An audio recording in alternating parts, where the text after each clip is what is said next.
Social city prime news में आपका स्वागत है। मैं हूं मनीष उपाध्याय। आज हम हैं मोतिहारी में, जो कि बिहार का दूसरा सबसे बड़ा एजुकेशनल हब माना जाता है। और हमारे साथ हैं मोतिहारी के दूसरे गांधी इसलिए क्योंकि गांधी जी जो पूरे देश के राष्ट्रपिता माने जाते हैं।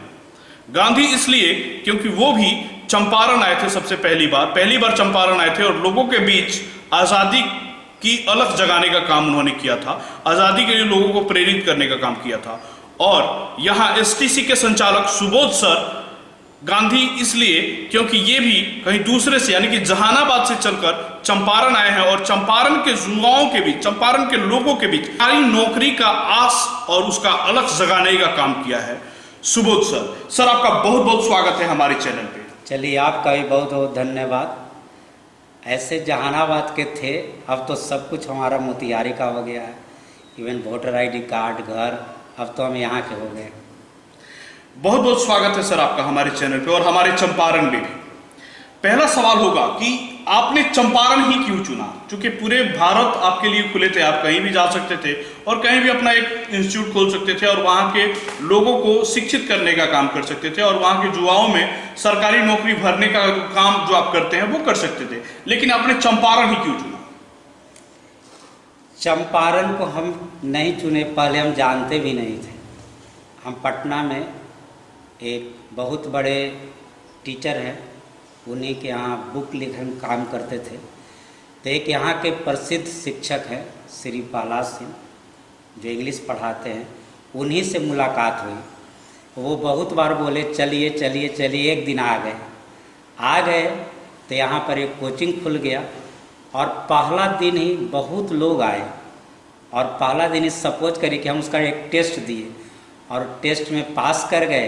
यानी पहला दिन लगभग 200 लोग आए। एक दिन क्लास में पढ़ाए, लोग को बोले कि कुछ पूछिए, लोग पूछे, लोगों को हम पसंद आ गए। उसके बाद से यहीं का होकर आज तक रह गए। यही कहानी है। तो चंपारण जब आप आए थे तो किस सन में आए थे? लगभग कितने वर्ष हो गए आपको चंपारण आए? हम 11 दिसंबर 1997 को पहला बार मोतिहारी देखे और 5 जनवरी 1998 से यहाँ एक कोचिंग पढ़ाना शुरू कर दिए श्री प्रहलाद सिंह के साथ में।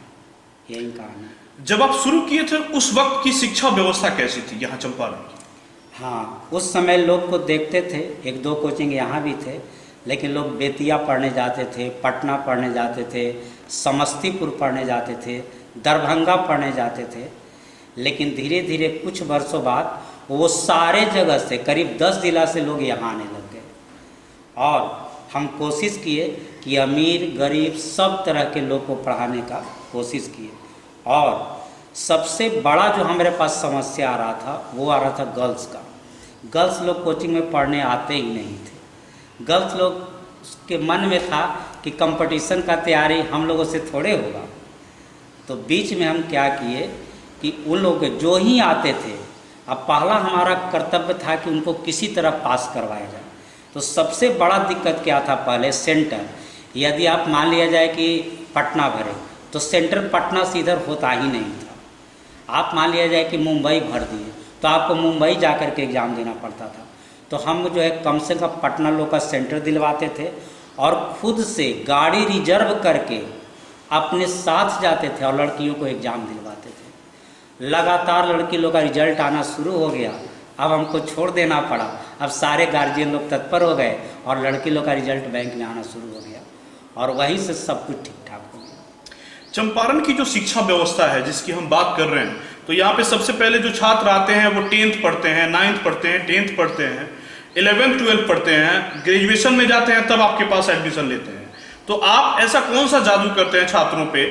ऐसे छात्रों में क्या करते हैं कि छात्रों के भीतर या छात्रों के बीच आपका जो क्रेज है वो लगातार बना रहता है?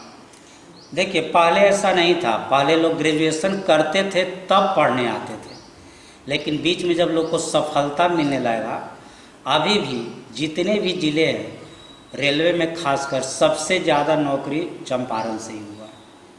तो लोग को जब मिलने लग गया तो गार्जियन लोग जाने और अब 11th करने के बाद ही लोग हमारे यहाँ भेज दिया करते हैं, या हमारे जैसे और भी अब शिक्षक हो गए हैं उनके यहाँ भेज दिया करते हैं। स्पेशली कौन सा विषय आप पढ़ाते हैं बच्चों? हम लोगों को हमारा मैथ बहुत ज़्यादा पसंद आता है और मैथ में हमको भी बहुत ज़्यादा रुचि है, इसलिए कि मैथ में हम करीब 10 बुक भी लिखे हैं, हमारा अपना बुक भी चलता है, तो लोग को हमारा मैथ बहुत पसंद आता है। ऐसे रीजनिंग भी हम पढ़ाते हैं। आप में और चंपारण के बाकी शिक्षकों में क्या अंतर है? जो लोग आपके कंपटीशन में हैं, जो लोग भी आपके तरह तैयारी कराते हैं, जनरल कंपटीशंस वगैरह की जो तैयारी कराते हैं, तो उनमें और आप में क्या अंतर है? सबसे पहला बात, हमारे दरवाजे से मतलब हमारे कोचिंग से आज तक पैसे के कारण कोई नहीं लौटा। अमीर गरीब सब लोग को पढ़ाए। एक समय था कि हमारे यहाँ एक साल में लगभग 10,000 लोग पढ़ते थे। कोई ऑप्शन किसी के पास नहीं था। शहर का अकेला टीचर हम थे, 10 जिला के लोग पढ़ते थे। उस समय भी फीस हम 1,000 रुपया लेते थे। हम चाहते तो 10,000 लेते तो भी लोग देते, क्योंकि लोग के पास ऑप्शन ही नहीं था। तो पहला हम यह कोशिश किए कि ज़्यादा से ज़्यादा लोग को पढ़ाए, अमीर गरीब सब पढ़े, ताकि ज़्यादा लोग को सफलता मिलते। दूसरी बात, और लोगों में हम लोगों में क्या अंतर है या हम में क्या अंतर है, तो एक तो पैसे का अंतर है। दूसरा, हम शहर को दिए। आज जितना भी आप देखते हैं ग्रुप चलता है, शाम होते लोग पढ़ने के लिए बैठ जाते हैं, सुबह होते ही लोग पढ़ने के लिए बैठ जाते हैं। ज़रा कल्पना करिए, यदि शाम होते आज हज़ारों बच्चे खुद ब खुद पढ़ने के लिए फील्ड में बैठ जाते हैं। यदि वो नहीं बैठते होते तो कहाँ होते? वो जो है मॉल घूमते होते, प्रशासन को मतलब दिक्कत होता, आम जनता को दिक्कत होता। बच्चा है, बदमाशी करता है, लेकिन आज वो पढ़ने के लिए बैठ जाता है। तो हमको यही संतुष्टि है कि ठीक है, हम 2 पैसा कमाए, बच्चों को अपना सफलता मिला, लेकिन समाज को एक ऐसा परिवेश दिए, एक ऐसा इन्वायरमेंट दिए, एक ऐसा वातावरण दिए कि हमारे न रहने के बाद भी टीचर नहीं पढ़ाएगा तो भी वो खुद से पढ़ते रहेगा। यही हमारी उपलब्धि है। आपके संस्था से प्रत्येक वर्ष लगभग कितने लोगों की सरकारी नौकरी लगती है, और अभी तक लगभग कितने लोगों की नौकरी आपने लगाई है अपने हिसाब से? देखिए, जो हमारे जैसे संस्था चलाते हैं वो रिजल्ट का गिनती वास्तव में तो नहीं कर सकते हैं। कारण है कि हमारे यहाँ लोग साल भर पढ़े। पहले 6 महीने का ही सिलेबस था, सिलेबस बड़ा हुआ, हो गया आपको साल भर का। तो बच्चे तो पढ़ करके चले गए, फिर अपना फील्ड में तैयारी कर रहे हैं, सेट बना रहे हैं। तो किनका हुआ ना हुआ वो हमको भी पता नहीं चलता है। लेकिन बीच के वर्षों में दूसरा, वैकेंसी के आना भी, वैकेंसी ज़्यादा होगा रिजल्ट ज़्यादा होगा, वैकेंसी कम होगा रिजल्ट कम होगा। तो पहले जब हम सिंगल टीचर हुआ करते थे तो पूरे मोतिहारी से 1-2 ग्रुप घूमते थे, तो अनुमान लगता था हर साल करीब 2,500 से 3,000 लोगों को नौकरी होता था। कोई का पुलिस में हुआ, दरोगा में हुआ, सबसे ज़्यादा रेलवे में होता था, बैंक में हुआ, एसएससी में हुआ। आज किसी भी शहर के मोतिहारी में चल जाइए, बैंक में मोतिहारी का लड़का है। आप समस्तीपुर में चले जाइए तो आपको 80% लोग मोतिहारी का मिलेगा। तो इस तरह रिजल्ट का एक अनुमान ही लगा सकते हैं, निश्चित तौर पर संख्या कोई नहीं बता सकता, हम खुद नहीं बता सकते। चंपारण के छात्रों को क्या संदेश देंगे आप? हाँ, संदेश यही देना है कि पहले के जो छात्र थे, अब के छात्र हैं, बहुत बदलाव आ गया है। बदलाव सबसे बड़ा क्या आया है, हम उस समय से पढ़ाना शुरू किए जब हम एजुकेशन में, उम्र में अपने बच्चों से छोटे थे। हमारे पढ़ने वाले छात्र हमसे बड़े थे, सीनियर थे, और हम टीचर होकर उनसे जूनियर थे। अब हम सीनियर हो गए, वो जूनियर गए।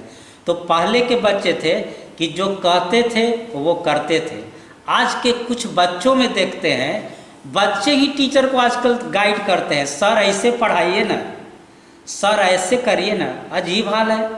इतने वर्षों से मान ली हम पढ़ा रहे हैं, कोई बच्चा कहता है सर ऐसे पढ़ाइए ना। अरे हमारा काम है पढ़ाना, आप हमारी बात मानिए, हम जो कहते हैं आप वैसे चलिए। वैसे हज़ारों लोग सफल हुए हैं। तो आजकल देखते हैं बच्चों में थोड़ा बहुत किन्हीं को जानकारी हो गया तो वो क्या करते हैं, देखते हैं बहुत सारे टीचर को ही सजेस्ट करते हैं, सर ऐसे करिए वैसे करिए। ये हमको बहुत ख़राब लगता है। आजकल के बच्चों में ऐसा आ गया, ये बहुत ही ख़राब बात है। अरे टीचर जो है वो टीचर न जानता है कैसे पढ़ाना है, कौन सब्जेक्ट पर ज़्यादा जोर देना है, कौन चैप्टर को कैसे पढ़ाना है, आज कौन चैप्टर इम्पोर्टेंट है, कल कौन चैप्टर इम्पोर्टेंट था। आप सोचिए, वर्ष 1995 से इस चीज़ को हम कंटिन्यू देख रहे हैं और 96 से इस लाइन में हम जुड़ गए हैं। तो हम न ज़्यादा एक अनुभव रखते हैं। अच्छा, कुछ बच्चे आते हैं, हाँ एक दिक्कत हो गया है बच्चों में। बच्चों आजकल डेमो देखने लगे हैं। आप ज़रा सोचिए, डेमो में कोई भी चीज़ दिखाया जाता है तो अच्छा चीज़ दिखाया जाता है, लोग को दिग्भ्रमित किया जाता है। क्या एक सप्ताह का 10 दिन कोई हमसे पढ़कर हमारी सारी जानकारी हासिल कर लेगा?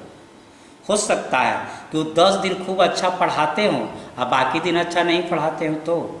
तो कभी भी कोई लड़का यदि कोई कोचिंग में जाता है तो उसका पास रिजल्ट देखे, टीचर कैसे है, टीचर का उपलब्धि क्या है, उन कोचिंग से सफलता क्या हुआ है, ये सारे चीज़ पे गौर करे और आंख मूंदे सामने वाले पर विश्वास करे और पढ़े, वो चाहे हम हो चाहे कोई भी कोचिंग के शिक्षक हो। चंपारण में आने वाले शिक्षकों को क्या संदेश देंगे आप, उनको क्या सुझाव देंगे? हाँ, उन लोग को हम यही सजेस्ट करेंगे कि भाई आपके हम बड़े भाई हैं या समझिए कि आपके हम गुरु तुल्य हैं, ईमानदारी से पढ़ाइए। और यदि आप ईमानदारी से नहीं पढ़ाते हैं, कुछ इधर उधर करके थोड़ा सा भीड़ भी इकट्ठा कर लेते हैं, तो वो ज़्यादा दिन तक नहीं चलेगा, आप लंबे समय तक नहीं टिक सकते हैं। लोग आपको याद नहीं रखेंगे, बस यही कहेंगे कि अरे वो किसी तरह भीड़ जमा कर लिया। अच्छा, लड़के जब निकलेंगे पढ़ के, तो जब तक आपके यहाँ पढ़ रहे हैं तब तक तो खूब है, ये जैसे ही पढ़ के निकले तो आपका नाम इज्जत के साथ नहीं लेंगे और कहेंगे कि हम थोड़ा सा ठगे गए। इसलिए ईमानदारी से पढ़ाइए, मेहनत करके पढ़ाइए, जितना आप जानते हैं कोशिश करिए कि उससे ज़्यादा पढ़ाएं।